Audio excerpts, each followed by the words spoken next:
অঞ্জলি বল যে ক্লাসটা করে তোর কেমন লাগলো বা কতটা কি শিখতে পারলি এবং আজকের এক্সাম দিয়ে কতটা কনফিডেন্ট লাগছে বল। প্রথমে যখন শিখতে এসেছিলাম সত্যি আমার মনে হয়েছিল হয়তো হবে না, তুমি যেভাবে ধরে শিখিয়েছো আমি সত্যি খুব স্যাটিসফাই, আর শিখেও আরো স্যাটিসফাই মনে হচ্ছে এইটা করে যে আরো হয়তো ক্লায়েন্টকে আমি একদম একদম কাজটা ভীষণ ভীষণ নিট অ্যান্ড ক্লিন হয়েছে। এবং আমি তোকে যে ফটোটা দেখিয়েছিলাম, ফটোটা দেখা, মানে কালারটা একটু 19-20 হয়েছে, বাট মানে কাজটা পুরো অ্যাকিউরেট, ভীষণ সুন্দর। এই যে এই ফটোটা আমি দেখিয়েছিলাম and this is the result.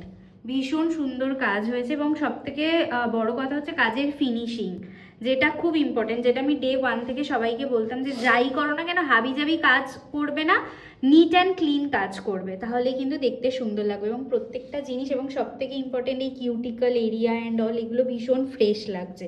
খুব ভালো হয়েছে কাজটা, ভীষণ সুন্দর হয়েছে। থ্যাংক ইউ আমাকে শেখানোর জন্য, এত সুন্দর ধৈর্য ধরে শেখানোর জন্য। তোকেও থ্যাংক ইউ যে আমার কাছে শিখতে আসার জন্য, আমাকে বিশ্বাস করে ট্রাস্ট করে, এটাই সবথেকে ইম্পর্টেন্ট।